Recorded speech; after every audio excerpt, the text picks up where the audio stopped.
Halinat hotdog. Hi. Ala, ang laki. Ikaw yan? Maano ka? Masahin ka po? Masahin ka pong binibining aklang, Janelle? Hanapon ko ang aking ibaro. Ibaro! Sino ba si Ibaro? Si Kutsi-Kutsi ba yan? Take check. Naka-janelas. Kasi nga maulan. Dahil nga kit sa'yo. Ano ko na, oh?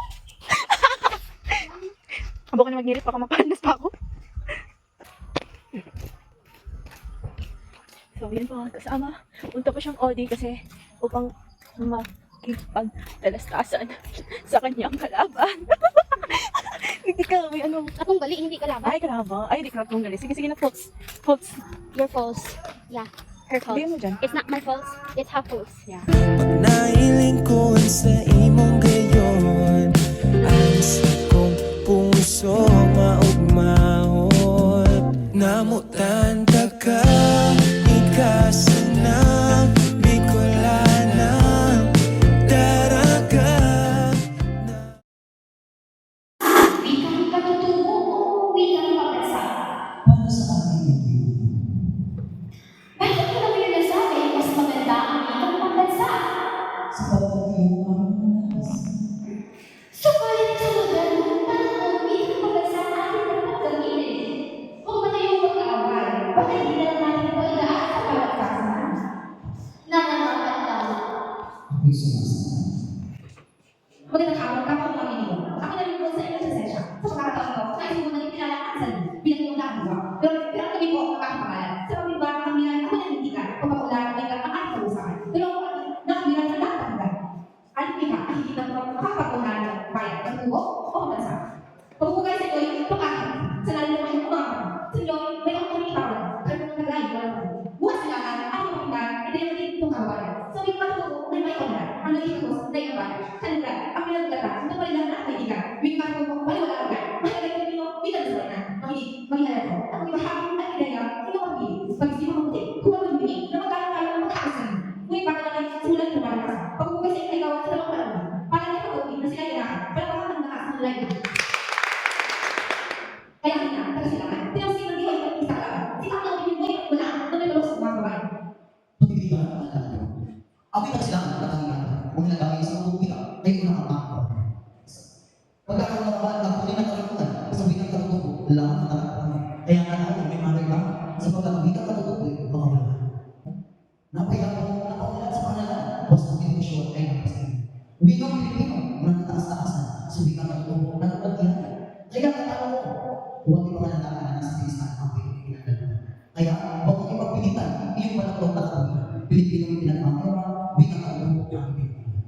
Teka muna, wikang tagasilangan. Teka muna naman ang pakinggan. May lahat ng mga kabayan sa posisyon na nandiyan. Ako yung aming bukod mahal na nakatiwa. Hangin ko yung gawin ang aking ibabalik. Sa wikang Pilipino, una na yung bansa. Di sa tutuo pinagsasabi na. Sa aking narinig mula sa katunggalin, di na niya mawala siya sa sarili. Kung ano ang tuloy, ang kanyang pinagsasabi. Hindi ang iisip kung ano ang mabuti. Kilala sa mundo, wikang Pilipino. Tulay sa kaunlaran at pagkikitulong. Ipinagmamalaki ng mga Pilipino sa pagkamit ng tunay na progreso. Sige nga, sabihin mo sa akin, wikang matutubo ba yung matitigil-tigil? Hindi ba sa kapag-ipag-ugnayan sa mga nalikuan, wikang Pilipino ang gamit yan? Buong bansa ay nagkakaisa dahil sa Pilipinong wikang gamit ta. Bakit labis mo itinagpipilitan sa katutupang uunlalakbayan?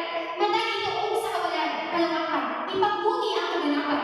Ikaw ay nagulad-ulagan o sadyang nagtulog-tulugan. Unti-unti umuunlad natin bayan. Dahil ito sa dahil ng pagbulan, wikang Pilipino sa data natin dyan sa pagtamo ng lubos na nagkikawalan. Anong pinagsasabi mo kagagatulan? Bago ka nga ipabaw, mababa ang pinangalan. Natutubuhan silang pinagdagaan, natagumpay ng pinangalan. Humarap sa salamin at mas dahil sa liit, may hangin ilang sa utak at awit. Di ba ba kalagay dyan siya isipan? Aminin mo na ang katutubo ng pinangalan. Tunay na pagbabago, nagdagaan sa puno. Ika ngayon ang siya at sa pagkasansa. Lang Pilipino mo na lang po. Talaga ba ang mahirap intindihin mo? Kaunlaran na natin pinag-uusapan, hindi mo pinangalan. Wala na dapat ipag-iapakis. Magmamahal sa bayan ang dapat isahan.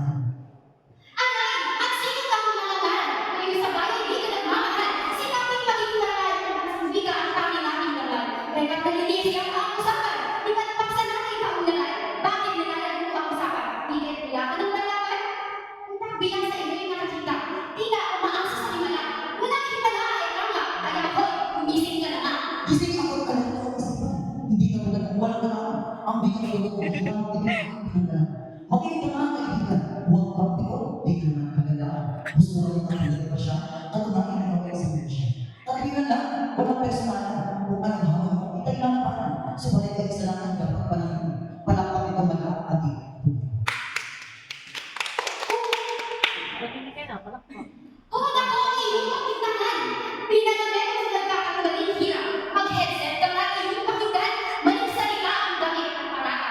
Ang sinasabi mo ang iyong pakinggan, tanging hindi ka magpapasat tulad sa kaundaran. Hindi ang matutong ibig mo pinagmamayabang. Dahil kung sa sapatos, sa suwelas tamo yan. Sumusobra na, babaeng mahal. Di porket nasa ka sa isa ka ng Diyos. Kung sa sapatos, bilang ka ng business, bilang pamansa na may hindi ka labang edges. Huwag mong nainin ang iyong pinagmahal, alalahanin ang sinabi, bayanin mo ba? Ang bilog nun, sa pinagdalihan, bilang may statement, di nakakalimutan sa pagkakulang. O kung sa bagay iyong kanulihan, isinasama na kami bayanin ng bayan. Isipin mabuti, bitang Pilipino lang naman ang nag-iisang daluyan ng kaundaran. Nag-iisang ganun yan, ng kaundaran. Subukan mong tumawid, na walang tuwiran, di kaya pagkakalan ng aswang. Hindi ako aswang, nangangatwiran lamang. Ang tinuturan ko'y bawang katotohanan. Ano ka totoo ang pinagsasabi mo? Kaya bakit naman yan tulad nito mahal? Hindi mo makapwesto man, kundi si Paksaw ang kapatid ng bayan. Kawawa ng bayan at natama sa'yo. Huwag kang tumigil ang makitin. Bakit ako bibigyan ako'y nasa katwiran? Wala ka sa katuwiran, kundi ako lang. Awat na mga kaibigan. Baka kaya naman yung pasibutan. Mga Pilipino ka naman kayo, matulingan. Ang itong buo, ang iyong pakinggan, bilang katutubo ang naging patagan. Sa pagkakaloon, iisang bitong ikat ng bayan, iba't ibang dialekto ang naging sandigan sa pagpupulot ng buong sambayanan. Bilang pagkasa, ang hindi kilala, pinagmamayabang ng mga Pilipino